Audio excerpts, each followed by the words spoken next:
That's really what I'm looking forward to. I know it. Man, oh man. Okay, and so welcome back to the show, Lynn. Thank you. One of the things is there's so many different areas I want to jump into. I definitely want to talk about the prosperity prayer, Hmm. but I wanted to cover the prosperity is an inside job. And we Yes. kind of touched on it before, but tell that story that you start off with a guy named Ron.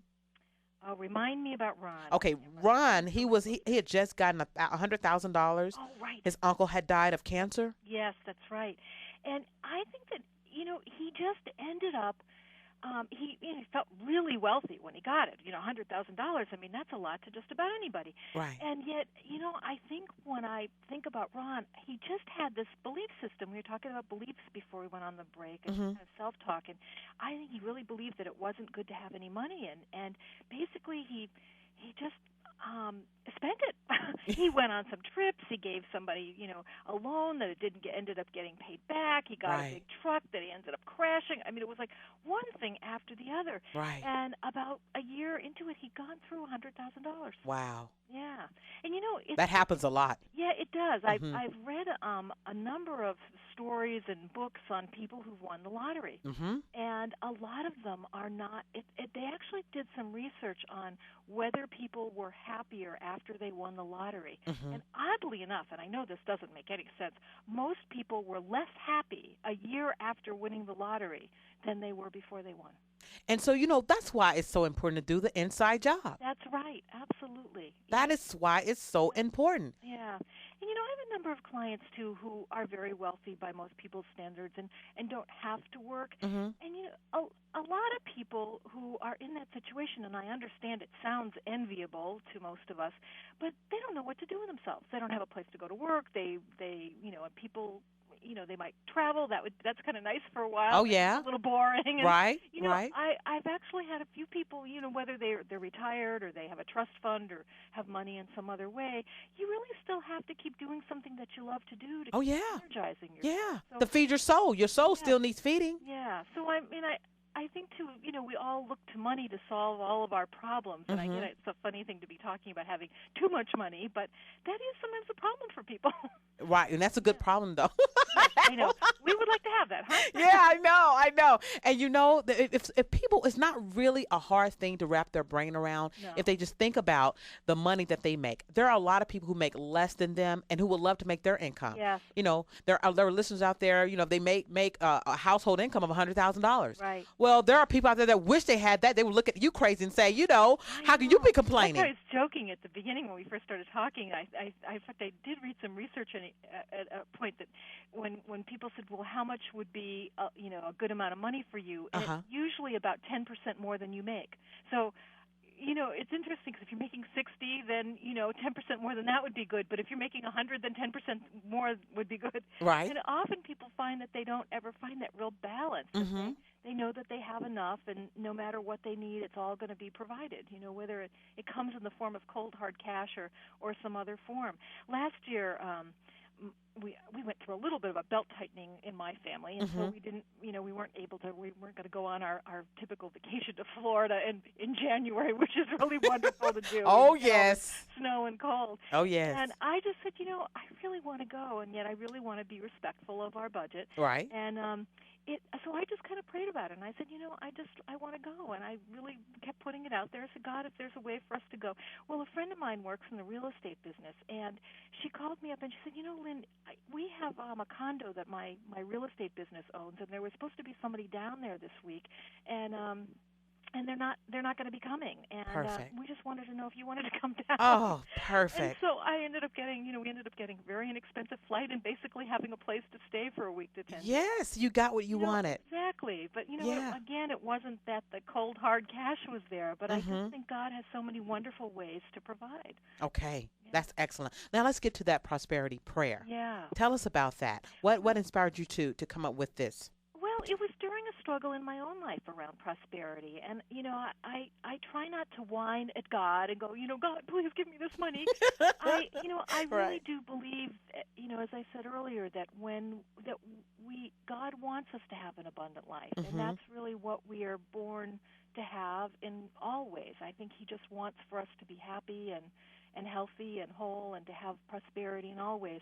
And I believe that when we really try to tap into that, that we allow God to give more to us, Mm-hmm. and we then give back to others. And so the first part of the prosperity prayer says, Dear God, I surrender my financial affairs and concerns about money to your divine care and love. Mm. I ask that you remove worries, anxieties, and fears about money and replace them with faith. Mm-hmm. And then I know and trust that my debts will be paid and money will flow into my life. So it's really an affirmative prayer. It's like, here's what I know to be true. Right. And I am trying to focus on that real truth with a capital T, not Mm-hmm. that fear that I have. Mm-hmm. And then the next part is, I have only to look to nature to see proof of the abundance you provide. Mm-hmm. It's funny, I wrote that, oddly enough, in the middle of a big snowstorm, and I was thinking, look at all of the abundance. I mean, it's not dollars coming from heaven. Right. Heaven knows, but, and whether you're looking at sand or you're looking at, leaves on the trees, we have examples of abundance all around us. Yes.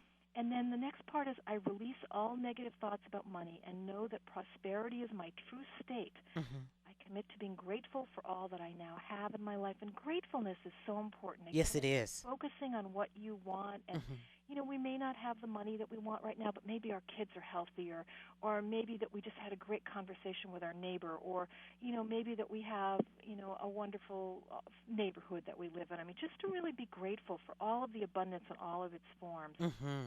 And then the last few lines are, I learned to manage my finances wisely, seeking help where needed. And that's so important, Mm-hmm. to ask for that help.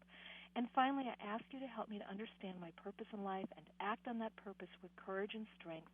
I know the prosperity will come in part by doing work I love. Please help me use my skills and knowledge to be of service in the world. Thank you, God. Beautiful. Amen. Beautiful. I Yeah. love that. Now, is that something that you recommend you read like right before you retire for the night, or? That's what I do, and sometimes I just do it, when I get up in the morning, or sometimes Okay. when I just feel like I'm in a little bit of a fearful state, Okay. or something like that. I just try to get into the spirit of the prayer. Okay. And just because to me, and I wrote it kind of for myself to help myself out. But I've had it is on my website. If you type Okay. in prosperity prayer on the search engine, or my name, or go to my website lynnrobinson.com, you'll find it. But it's I do find that it makes me feel better, and it Mm-hmm. makes me feel more centered. And it's really that affirmation that, to look at the abundance that I have in all areas of my life, and not the fear and the debt, and can I afford Mm-hmm. this or that. And I just find when I can get into that spirit, Mm-hmm. doors start opening up. Yeah. Money and ideas and prosperity generating thoughts You and get attitudes come in. well, you get enthusiastic again. Yeah, So yeah. you're now in that right vibration. A like Right. attracts like. So Yeah. it raises your vibration up. Absolutely. Because, Mm-hmm. let's face it. I mean, we're all human and we all get scared. And, Yeah. we have all, sometimes we just had a bad day, and it's hard to kind of turn that energy around and have that faithful attitude. So I just find that prayer helps a lot. Yes, I loved it. When I first saw it, I said, "Oh, I love this," and I printed it off. So Oh, good. thank you for that prayer. I Yeah. love that. And speaking of this, we just kind of covered that, and that's kicking the worry habit. Mm-hmm. Some of us are worry warts. Oh, aren't we? Oh man! And so, what are some ways how we can begin to kick that habit for Oh. good? It is really tough. I know. I come from a long line of worriers. Uh huh. I kind of had to write that chapter for myself. It's tough sometimes. You just see that thing that you're worried about, and you start thinking about it, and you start thinking about it, and I think it was Mark Twain that had this wonderful quote: 98% of what I worried about never happened. Yes, I love that. Yes. Oh, don't you love that, Lynn? Because it's so true. Yeah. And I think you even give an analogy in the book. Oh, no, this actually happened to one of your clients where they put all the things they worried about throughout in this box. Yeah. And at That's the end of the year, Yep. none of those things. None of those things had happened. I know. Oh, And- man. And again, it's like, sometimes when I was in a real bad period of worrying, I mean, I would find that it would consume my days. And you know how you Yeah. wake up at 3:00 in the morning, and Oh, God, yeah. it's so hard not to worry when you're on something. At Right. that point, going, it's, Right. it just keeps getting magnified at 3:00 in the morning. Mm-hmm. So I had a little technique that I did. It's like I just wrote down all the things that I was worried about, and I gave myself 5 to 10 minutes a day to absolutely worry about them. What am I going to do, and what's the worst thing that could happen, and I just get into a real snit about it. And then when I found those worry thoughts coming up during the day, I said, nope, I did my worry time today. Okay. I also found that one thing that was very powerful to me, and this is going to sound a little weird, but it was to choose not to worry. Mm-hmm. And I know that that sounds a little kind of impossible at No, I first, get that. but you know, for me it was very profound because it really is a choice. It's like Mm-hmm. I found those habitual thoughts would start coming up, and there'd be things that I was worrying about and trying to control, as you and I Yes. all too well know. Yes. And I just would say, right now I'm just going to choose not to worry about that. I'm going to do the best I can. I'm going to trust that that's just not going to happen, and if it does, I'll deal with it when it comes. Right. But and one of the things that I also find is to really list the things. What's the worst that could happen? Yes. And then to say, what are 3 or 4 or 5, 10 things that I could do to prevent it from happening? And what Okay. strategy can I use when I start getting those worry thoughts again? Because, when you worry, it just is so overwhelming that you then start not having the capability to do anything about it. No, I mean, you're You're just, immobilized yeah, by fear. that's it. Yeah. You're stuck. Yeah, and that sure prevents any. When you're in that place, it's so hard to have any prosperity-generating thoughts. No, you can't. Oh, it's like the opposite. You get poverty-generating Right, thoughts. right. So you seem like the best thing to do. What I do is I go and pick up a book like Real Prosperity, Yeah, yeah. and then kind of pour that in my spirit, That's a good thing to do. Yeah. Yeah. Yeah. And I always keep those kind of books and tapes beside my bed so that when and if I do wake up at 3:00 in the morning and get into one of those worry things, it's exactly what you just said. It's like trying to get into that kind of a calmer, more peaceful place. Is that what you had in mind when you wrote the book, Lynn? Yeah. That it would be that kind of maintenance book Yes, for people? absolutely. Because it really, as you said at the beginning, it is one of those books that you can kind of pick up any place. It's all of the chapters have some exercises you could do or some questions to answer, so that you can really help start generating those prosperity attitudes for yourself. Okay. Yeah. Excellent. Now this one is a one of this particular chapter, God's Lottery. God's Lottery. Let's talk about God's Lottery, Lynn. So what did you like about God's Lottery? Well, man, what do you mean? What I didn't? What I? Well, you didn't like. Yeah, yeah. Talk about. Yeah, well, we all think about, if I won the lottery, I could, quit my job or, travel around the world or whatever. Oh, it's funny because we were talking about the crossings. So I'm going to teach this prosperity class in February, and I had this funny thing that happened to me when I was there. I was standing by the pool, and I guess they had done a sweepstakes or a giveaway with Yoga Journal magazine the month that I was there, and they had a big poster up by the pool, and it said, register to win this spa getaway. Get all expenses paid to go to this lovely crossings place in Austin, Texas, and I'm thinking, oh, gosh, I would love to win something like that. Wouldn't that be great if I could win something like that? And then all of a sudden I went, oh, I did. They're paying me to go here. Yeah. It was one of those weird, oh, yeah, I won the lottery. Yes, it's like, okay, you are here. I know. They are one paying of those you. Things where, but you had an aha moment. yes, it definitely was. Uh-huh. I really do believe that the universe is a vast, magnificent system of abundance, and that the way we receive this wealth is often through ideas and thoughts and opportunities, but it also comes through connections to people and events and circumstances. We'd all love it if God came out of the heaven and said, you there, good job, here's, $10,000. But, what he gives us instead is ideas to grow a profitable new business or a job where we can learn new things and contribute back to our community. And the story I told you just a few minutes ago about the God's Lottery thing, and where we got the condo to Florida. I mean, right. That was an example. Oh yeah, that was a wonderful lottery. example. Yeah. A wonderful one. Yeah, absolutely. But I just think that there's so many ways that those things happen. I had I think it was in that chapter a client. Is that Melinda from South America? That's right. Yep. Yeah. And I'm trying to remember what the specific was. She was she was struggling real bad. She was from South America, I think, and she was really struggling and decided that she really wanted to go to Texas. I think she lived in Washington State, and she wanted to go to Texas to study medicine. And she just, prayed about it a lot, couldn't figure out how the heck she was going to do it. She was supporting some of her family back home. And she just kept feeling that there was an old friend that she wanted to call, and she hadn't seen her in a long time. It seemed kind of weird to call her, but she did. And I think it was around the holidays, called to wish her, happy holiday. And it turned out that her friend knew somebody that handled the financial aid for the Texas college system, Wonderful. and was really instrumental in helping her get some financial aid. And I was like, all Oh, these doors opened up. So then, perfect. it's like a God's lottery story. Yes, And that is a God's someday, lottery story. yeah. I love that. Should we expect miracles, Oh, Lynn? I think so. Yes. Absolutely. And Yes. when we expect them, we're focused on them. Right. And they don't always come, as we know, in the form that we think that they should come in. I think Right. God has even better plans sometimes. Better. Yeah. I mean, just like that story right there. Yep. She just couldn't imagine. She knew what she wanted. She just didn't know how it was going to happen. Right. Well, my whole business started with a God's lottery story. Do we have a time to do it Yes. before you go on break? Yes. Because I almost lost you there. Okay. I had when I think I mentioned my last real job was an operations manager of a software company, and I really didn't like that job. I went to a career counselor and was trying to figure out how the heck what I wanted to be when I grew up. Right. I was in my early 20s. And I think I went to see this career counselor for a couple months, and we were trying to figure out. I knew that I wanted to do something kind of entrepreneurial, and I knew I liked counseling people, but I didn't want to go and be a psychologist. Mm-hmm. And, there was just a lot of things I kept rolling out, and I just couldn't figure it out.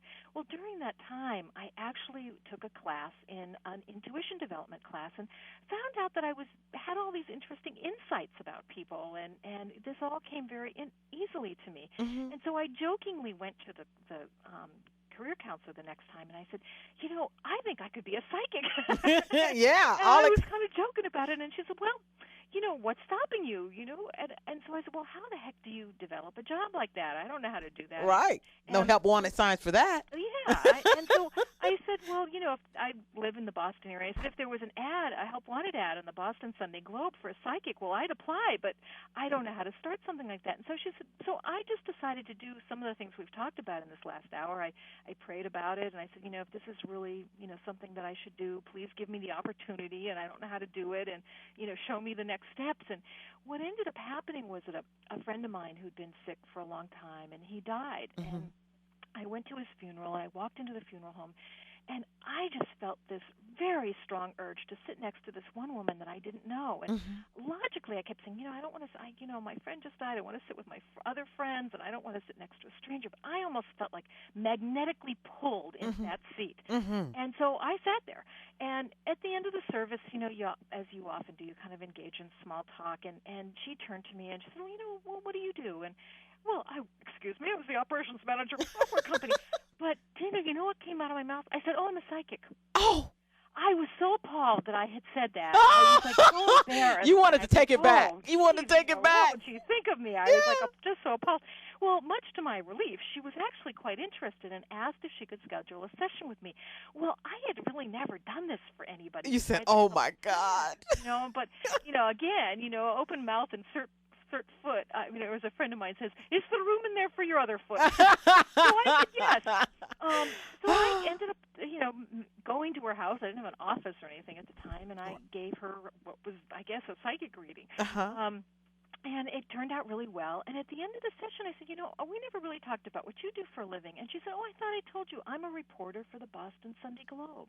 Oh, my goodness. I love that story. She wrote an article, and I ended up getting about 300 clients over the next few months. Oh, my goodness. Yeah, so that's my God's lottery. Yes, that is. Yeah. Because you said if it was an ad, and it was more than an ad, darling. Oh, yeah. She wrote this glowing story about me. It was amazing. Oh, now see, that was a lottery. Yeah, and she called it psychic psychology. I thought that was very interesting because that's very kind interesting. of what I do. It's not like predicting the future right. and telling. It's really kind of understanding what makes people tick and using my intuition and helping other people use theirs to really create what they want in their life. Do you see that tide turning at this point, Lynn, where people are beginning to embrace, intuition? Yeah, I think so. Yes. It's funny, even though I called myself a psychic early on because I really didn't know what else to call myself, right. I never was really into that fortune-telling thing because it became apparent to me very early on that we really create our own future. Yes, we do. Our beliefs and our expectations, yes. actions we take, and our alignment with God, with Spirit, and listening to our own guidance. Right. I couldn't never kind of claim that mantle very easily. But, right. So I guess I call myself an intuitive coach or an intuitive reader to kind of differentiate myself there. But Right. Well, I'm glad you did, because when people realize they're not stuck in yeah. a certain lot in life, Yeah. then And when you use the word psychic, oh my gosh, yeah. everybody thinks I'm going to show up with a turban. Oh yeah. Oh, of course, Lynn. You know that's coming. Oh, they go see it. Oh man, they say, "Oh, psychic is coming." Man, they probably Oh, really. I know. But it's starting to become so much more accepted, the intuitive, because I actually do a lot of work in business. Do you? Yeah. In fact, I just got interviewed by ABC News in New York. In fact, if you go to my website, Okay. and you click on the business section, because there's a personal section and a business section. Okay. There's actually a little segment there about my interview, and you can see a picture of me and talking on ABC. Wonderful! Yeah, that Congratulations was really to you. But I do a lot of work with businesses. I get called in to kind of help them with hiring decisions. And, Oh, that is awesome. yeah, it's fun. I mean, it's really this thing is getting a respect that it should. It is, yeah. Because, Teena, I think intuition is so important, and especially, in our personal lives, but also in our business lives. I mean, our culture is changing so rapidly that we used to be able to just make decisions based on, what our parents did, or, Right. what worked 5 years ago. And we can't do that anymore. We really, we can to a certain extent, but we also have to really bring in that intuitive sense of, is this the right decision for me? Is Right. this job a good job for me? Is this, guy that I just met a good relationship to continue? Just asking your intuition questions like that. How can I create more abundance in my life? And really paying attention to the answers. You don't always get them right away. You rarely do. It'd be great if you could go, how can I create more abundance in my life? And we go, here's the answer. Right. Here's Right. the lottery number. Right. But often when you just start focusing on what it is that you want, I want to create X number more dollars, or I want to be more open to abundance, how can I do that? The answer might come in a dream. Yes. It might come while you're blow drying your hair, or Right. supper. And you just get it through feelings and nudges and I think enthusiasm. Well, we were really just feel excited about, take some steps towards it. It's funny you just said that, Lynn. We were just vibing off each other, because I said I've got to ask Lynn about dreams. Yeah. Like when you do ask the question, like right before you go to bed. Right. Because I think that's probably one of the unspoken languages that we just kind of look over, because we do get answers, we just don't understand it. That's right. And sometimes I'll ask in my when I wake up in the morning, I didn't really understand that dream. You're going to have to give me another one. Okay. I had a very literal one. You did? When I had was thinking about leaving my job as an operations manager and doing my intuitive readings, I said, can I keep both jobs? That was the question I was asking when I fell off to sleep that night. Okay. And I woke up in the morning and started laughing, because I had a dream that I had one foot in one canoe and the other foot in another canoe out in the lake, and they were going in opposite directions.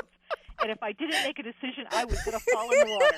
So I quit the next day. You said, okay. Never looked back, and that was 20 years ago. Wow. Yeah. Oh, man. I'm going to tell you, I've enjoyed this as always, Lynn. I Oh. can't believe an hour and some minutes have passed. Yes, I know. Well, I hope to meet some of your listeners down at the Austin Spa at Yes. the Crossing. Okay. I just think that would be so much fun, and feel free to call me if you have any questions about it. Okay, and we can learn more information about it on your website, Lynn? Yep, absolutely. Okay, what dates actually are you going to be at? February? I'm going to be there in February 25th to Okay. 27th. Okay, wonderful, Yeah. wonderful.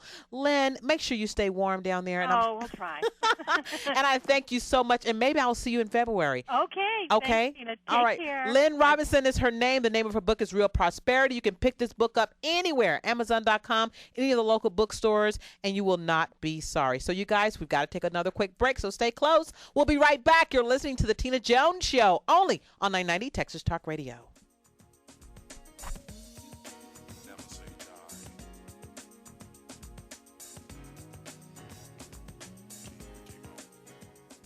God is love, and lost sheep are welcome here. So if you're lost and out of the way, or maybe you've forgotten the Lord our God, or maybe the salt has lost its savor in your life, we'd invite you to tune in to 990 Texas Talk Radio at 9 o'clock each Sunday morning for the Main Street Church of Christ, an inner-city mission where our worship is followed by a fellowship meal. Simply the best. Hi, this is the car guy, Jerry Reynolds for Prestige Lincoln Mercury and Prestige Mazda. At Prestige, we pride ourselves in making it easy to buy a new Lincoln Mercury or Mazda, and we do that by not selling cars, but by helping people buy them. We sit down with our customers, and instead of doing all the talking, we spend our time listening. You see, when you visit us, we let you dictate the terms. Then we do our best to meet them. I know of no other dealership that takes this approach. Now our goal for 2005 is to be the #1 Lincoln Mercury dealer and the #1 Mazda dealer in Texas, so we've got to get off to a good start. The incentives are huge, and from now until the end of January, if you'll come see us, I promise you a great experience, a great deal, and we'll actually have fun. In our opinion, that's the way it should be. Experience for yourself the prestige difference. We're no more than a half hour from anywhere in DFW on I-20 and Wheatland Road under the giant American flag. Call us at 972-298-0333 or look us up at prestigedallas.com. Live easy. Live effortlessly. Live extraordinarily. It's the Teena Jones Show on 990 Texas Talk Radio.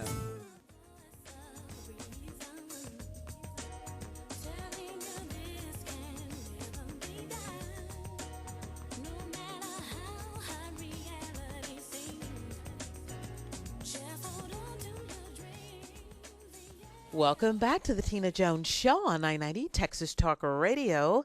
Hopefully you guys enjoyed Miss Lynn Robinson. As always, she is a treat. I love talking to her. I love all of her books. And if you don't have any of them, you need to go up and pick up at least Real Prosperity. These books are beautiful. She has beautiful books, and they are good, really good, potent stuff inside also.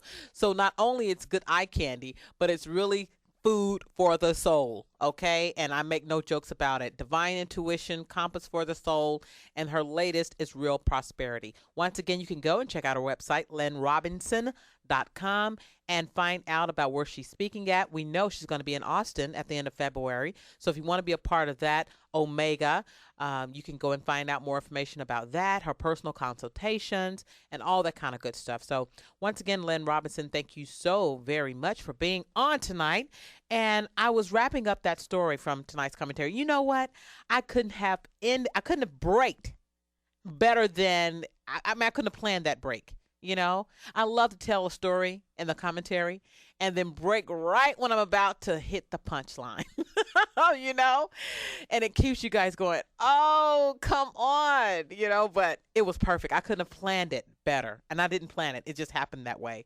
And so if you were listening at the top of the hour, I was telling you this fascinating story about a lady who was having really extreme financial hardships, and she was taking care of her 4 grandchildren. I'm going to give you a brief recap. Taking care of 4 grandbabies, okay? She's used to receiving assistance every month. Her check somehow, some way got tied up in the system, and it delayed her money. Meanwhile, she still has to eat. She still has 4 mouths to feed, all right? And she is really having a difficult time. So during one of her moments, she went down to the shelter, had enough food to feed her kids, her grandbabies for about a week, ran out of food. She's all worried and stressed out. She noticed an ad in the newspaper that said spiritual hotline. So she said, well, you know, I can't lose. Might as well give them a call and see maybe they'll pray with me. You know, this is what she was thinking. She met a soft-spoken lady, a counselor, who she describes as, you know, this person who was just really genuine and had, like, she hugged with her voice. Her voice hugged you. You know, you just felt comfortable when you talked to her. But some of the things she was saying was kind of, you know, had the grandmother kind of throw it off a little bit, you know. So one of the things she left her with was, you know, what I want you to do is give away something. You know, that's my advice to you. And the grandmother, of course, like many people in her condition, was like, what are you talking about? I don't have any money. I don't have anything to give away. I don't understand. I don't have anything to give away. I'm broke. So she said, well, it's more that you can give than just money, you know. And so she said, that's your only advice for me? And the counselor responded, yes, for right now. That's what I want you to do. You need to go quietly within yourself. And that's the key, because when you allow your ego to run you, oh, that's when you really get frustrated, because your ego is saying, you know, you don't have anything. Well, what are you going to give? You don't have anything to give away. La la la la. We know how our ego can get that monkey mind that Buddhists call the monkey mind, the one that's just chatter all the time. And so she had that going on, but she had to get quiet and really, really concentrate on, okay, what is it that I can give away to someone who needs it? I don't have any money, but what is it that I do have? A few hours later, she gets a phone call from her neighbor who says, Mr. Duncan has come home from the hospital, and I'm going to take him over some chicken soup and some more things. Do you want to go over with me? Because Mr. Duncan didn't have any family. His wife had passed away years ago, and so she was very happy. She was glad to see he was back, in stride again, out of the hospital, wanted to go visit him. And then when she hung up from her neighbor, she thought, well, she's bringing chicken soup. I don't have any food to bring. She started kind of feeling bad. So she's looking over her backyard as she was finishing up washing dishes. And she noticed her rose bush. And she had a beautiful roses out there. I mean, she was good at that. She had a green thumb, If she said she had to say so herself, she had a green thumb. And many other people in the neighborhood loved her garden. And so she said, that's what I'll do. I'll go out. She had this old, vase. She cleaned that up and went out and began to just, pluck different roses, different colors. And she made the most beautiful bouquet. Beautiful. So she went over with the neighbor, and Mr. Duncan was so happy. He was like, oh, I've been in that stale, smelly hospital. This is what, this will light me up. Thank you so much. He ate his soup. They had good conversation. And they, kind of spent some time cleaning up his house for him, straightening up things because he had been gone a while, airing out his house. And once she left, she felt so good. She just felt like she could just fly, So she wanted to call the lady and thank her, Now, she hadn't gotten any money, but she wanted to thank this counselor for telling her because it uplifted her. She felt good giving those roses. She would have never thought about that. She would have been so much enthralled in her situation. She wouldn't have thought about, she probably wouldn't even created a vibration for her neighbor to call her and tell her this. She probably would never answer the phone because she's so depressed. You know how we can get in our little moods and we don't even want to be bothered, when a blessing is trying to come through the phone lines, we're so tied up in our frustration, we can't even recognize it because we are stuck in our stuff. We're stuck in the illusion.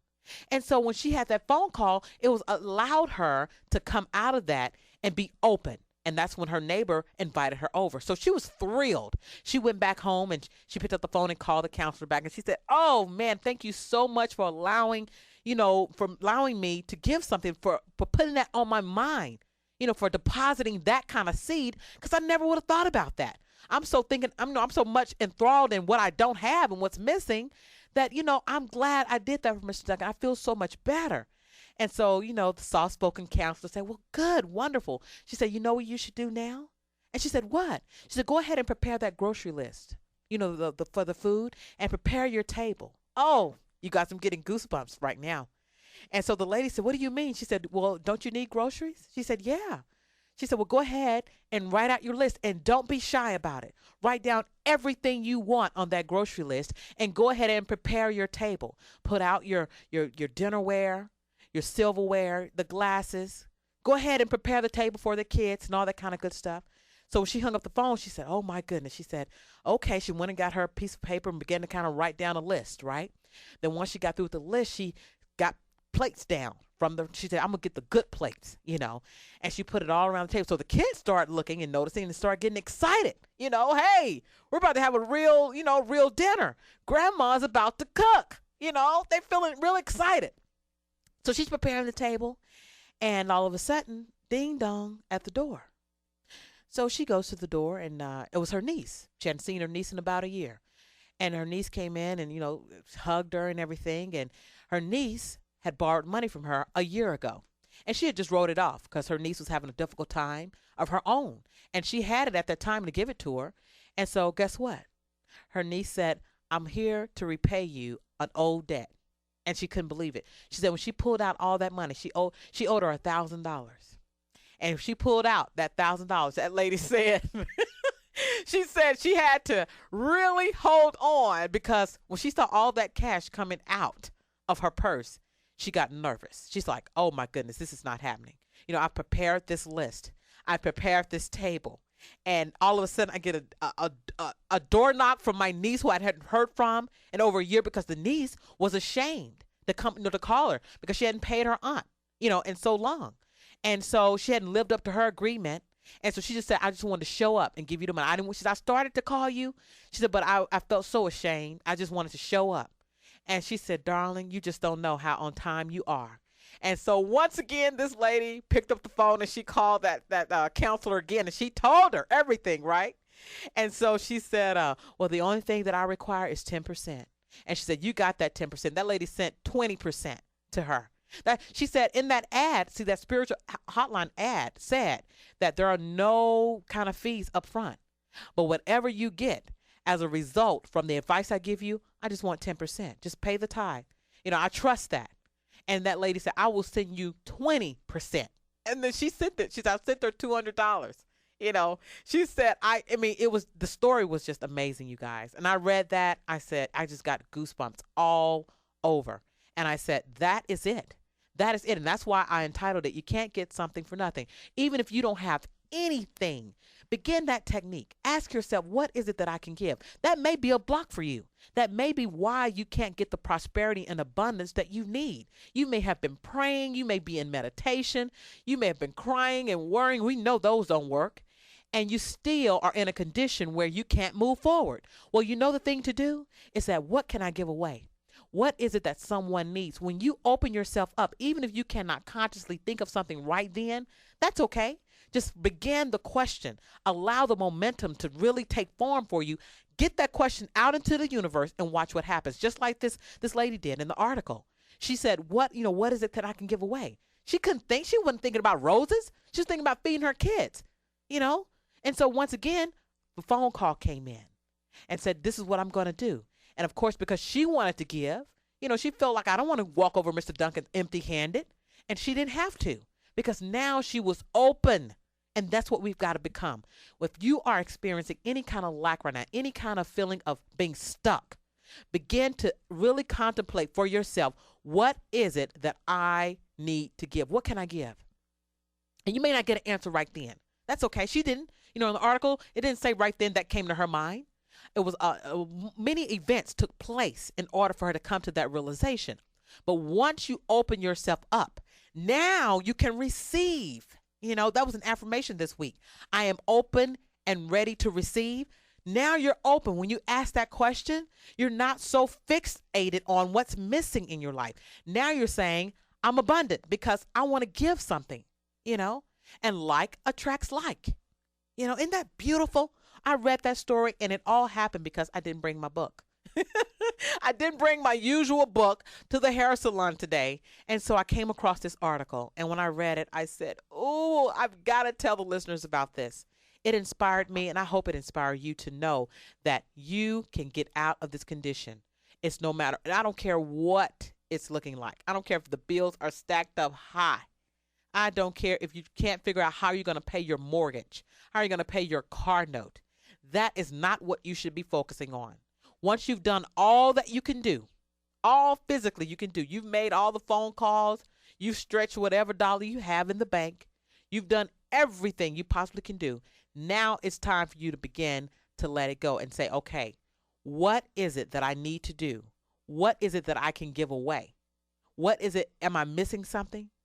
If I need to give away something, please put it on my mind to do so. And then release it.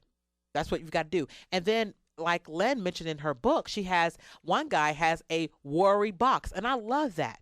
Just to write it down, to release it. Sometimes we just have to let it go. And Lynn even had a time frame where she worried. Okay, I'm going to worry about this for 1 hour. And once it's over, it's over. I'm going to think about all possible solutions. I'm going to think about all the things that could go wrong, the worst thing that can happen. Once it's out on paper, I've written it down, it's over. I'm not going to think about it anymore. That technique may work for you. Whatever technique that can help you release the worry, whatever that's plaguing you right now, do it. Okay? Be willing to try all those things. Be willing to try anything that's necessary in order to move you to a level of prosperity consciousness, because that is where your true wealth is. Okay? It is an inside job. There's no doubt about it. I know that firsthand, and so many other people know that firsthand. Now it's time for you to realize that too. It has nothing to do with anything external of you. Nothing at all. She gave an example of a guy who came into an inheritance of $100,000. Went through it like water. It's like he was scared of that money. And I knew someone personally who did the same thing. In 4 months, that $100,000 was gone. $100,000 gone in 4 months. She was loaning it out. And then, you know what? She didn't even have a house. She hadn't had a house. And then 4 months later, she was borrowing money from me to wash her clothes. Can you believe that? 4 months ago, she had $100,000. 4 months later, she was still going to the laundromat and needed money to go wash her clothes. Prosperity is a consciousness. It's an inside job. Has nothing to do with the dollar amount on the outside. If you don't get this consciousness inside of you, whenever that money comes, you'll either go through it, you'll either be depressed, you won't know how to use it. Believe me when I tell you that. There's hard evidence of it. Hard evidence. So already make up in your mind, have the consciousness of it. And when it comes, when you attract the money, now you're not running through it. Now it's not a guilt factor. Now you're not trying to, you're not nervous like these people, like they have to self-sabotage themselves in some kind of way. It's like, man, now I don't have anything to worry about. I guess I better spend all this money so I can, become a victim again. So you don't have to go through all of that. This could be a wonderful lesson for many of us to learn, to have the prosperity consciousness first, because it is an inside job. Remember, everything happens twice. First on the inside, then on the outside. Get the consciousness and the money will follow. Okay? So coming up next, the Inspiration Zone. You don't want to miss it, so stay close. You're listening to the Teena Jones Show, only on 990 Texas Talk Radio.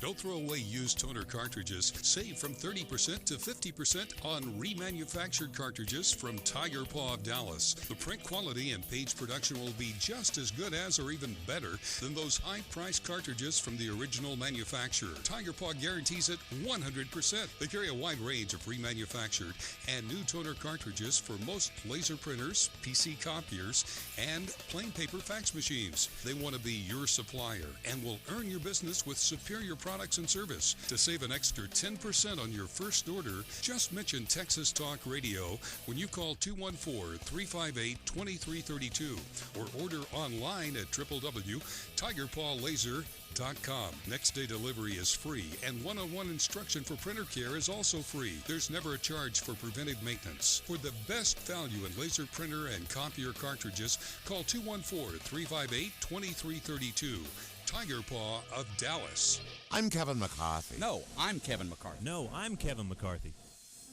Identity theft is the fastest growing crime in America. Nearly 10 million cases were reported last year. What are you doing to protect your company, your employees, your customers, and yourself? Secure On-Site Shredding can help you avoid becoming a victim of identity theft. They are the leaders in document destruction, providing the highest security available at the most cost-effective prices. They even provide free estimates on all purge jobs. Secure On-Site Shredding is an extremely trustworthy company that is fully bonded and insured, and all their employees undergo thorough background checks and provide impeccable service. Call Secure On-Site Shredding today, and no matter how large or small the job, they can customize a document destruction program to meet the needs of your office. 214-509-0134. That's 214-509-0134. Mention Main Street Radio and receive 1 month shredding service free. Secure On-Site Shredding, serving the Dallas-Fort Worth Metroplex. 214-509-0134. If it's happening on your street,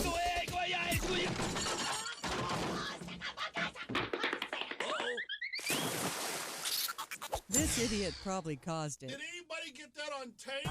The Dan Lewis Show, 3 to 6 a.m. weekdays on 990 Texas Talk Radio. If you'll excuse me for just 1 minute. This is Teena Jones Show, only on 990 Texas Radio.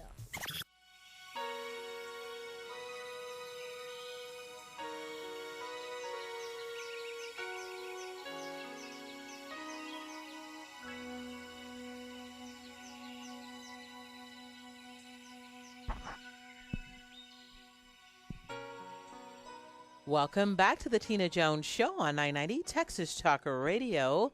It is time for the Inspiration Zone, which comes from Robert Kiyosaki. Being broke is temporary, but being poor is eternal. Once again, being broke is temporary, but being poor is eternal. Thoughts of poverty and lack are just a waste of the valuable power of your mind. In order to experience wealth, success, and well-being, it is necessary to do an attitude adjustment on yourself. Having a prosperity consciousness will move you from a life filled with lack to one filled with wealth and abundance. There are many times where you may find yourself being broke. It's like, man, I don't have much. I know that I only have $1 to my name, but you know that is temporary. And when you realize that, when you know that this too shall pass, and when you have a vision for yourself, when you have a vision for your life, you know that soon your whatever's going on inside of you has to come out on the outside. It has no choice. So being broke is temporary. That means you're just temporarily out of cash. It's just fulfilling a need, saying, okay, I'm out. Now I need some more. That's all that means. But when you're poor, when you're poor, it's an internal mechanism inside of you that you can never keep money. Your vision, your mind, whatever's going on inside of you is constantly on poverty thoughts. So ask yourself, are you broke or are you poor?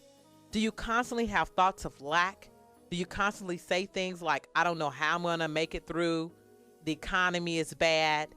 Prices seem to go up. If it ain't one thing, it's another. I can't seem to make ends meet. Life is a struggle. I could go on and on and on and on and on because I used to say those same things. That used to be my song. So I know firsthand that it doesn't work. And so if you're ready and you know that song does not fit you anymore and you're tired of that same old rerun, then it's time to try something new. Do something different. Decide today I'm going to have a new attitude and try a different thought process. If I want to change my outer world, I've got to change my inner world. And how do you do that? By having a whole new vocabulary system. Now, it's not going to happen overnight. There are times where you're still not going to get it, but that's okay. That's why we have affirmations on this show. Repetitious is the mother of having the thing to come to fruition in your life. It takes repetitious over and over and over. That's how you begin to make an imprint on your mind and then an imprint in your world. So continue to do this on a daily basis, just like you say those negative things on a daily basis. You can't do something one time. You've had 20 years of all this negative thinking and think that one strand of thought is going to change everything. No, it will not. But consistently, repetitious, yes, it will. And it's not going to take you 20 years to undo all those things. That's the good news. So start today. And if you're tired of doing that same old, then this is what you can begin to do. Whatever the opposite, whatever you're saying, okay, this is what I'm sick of, write a list. These are the things that I don't want in my life. I don't want this. I don't want that. I don't want that. Make maybe a list of 10, maybe a list of 20. It doesn't matter the quantity. But on the other side, begin to write down what it is that I want. Write its opposite. Okay? Write its opposite. So for instance, if you have a list, say on the other side, I don't want to work at this job. Or I don't want to live paycheck to paycheck, okay? Then on the other side, you say, I want to be wealthy. I want to have abundance. I want my income to be more than my outgo. That could be an affirmation. I want my income to be more than my outgo, okay? That's a wonderful affirmation. And so begin to play on its opposite. So if you have a hard time saying, well, I don't know what I want, start with the list of what you don't want. You probably know that. When you're in a state of a poverty consciousness, we can rattle that off quick, what we don't want. So begin with that. Begin writing a list of everything you don't want. And then on the other side, do the opposite. Just flip it over. It's always an opposite to it. So whatever you've written on the left-hand side, do it on the right-hand side, but do it total opposite of it. And you'll see change begin to happen. That's creating a new dialogue for yourself. And once you create a new dialogue for yourself, that is when you're going to have the true change, the lasting change, okay? So once again, from Robert Kiyosaki, one of my favorite all-time authors, he writes, being broke is temporary, but being poor is eternal. Are you broke or are you poor? Which one? You decide. Let me know. You can always email me at Teena, T-E-E-N-A, at 990texastalkradio.com. Or, of course, you can always call me, of course, during our normal office hours from 10 to midnight. And so, once again, I want to thank each and every one of you for allowing me to come through the airwaves tonight and coach you to living the life you're born to live. I've got to thank my very special guest tonight, Lynn Robinson. Lynn, thank you so much for coming on and discussing real prosperity. Man, oh man, I was just watching some of the clips on the news about Boston. Oh, it is horrific. You guys should see the snow. Okay, I'm not going to complain anymore about our weather. Oh, my goodness, the snow. I've never seen so much snow in my life. So, Lynn, stay warm, darling. Stay warm. If you are new to the Teena Jones Show, welcome aboard. I thank you so very much for stopping by this life enrichment program where we help you live easy, live effortless, and live extraordinary lives. Go and check out the website 990texastalkradio.com and, of course, find out what we have to offer you each and every night. And, of course, all my loyal listeners, thank you, thank you, thank you. You know I love you, adore you, and appreciate you. To Tisha Vonique Hood, my award-winning producer. Thank you, Tisha. Thank you, Matt Overton, my engineer. And I think I've covered pretty much everything. Oh, on tomorrow is Victoria Moran. I think that's her last name. She'll be in studio. So I'm excited to have Victoria on here to talk about her latest book. And we're going to have a Good Friday show. So I hope you guys come back and visit with me. And until we meet again, make sure you choose happiness. Make sure you choose peace. And thank you, thank you, thank you, thank you, thank you for listening to another edition of The Teena Jones Show, only on 990 Texas Talk Radio.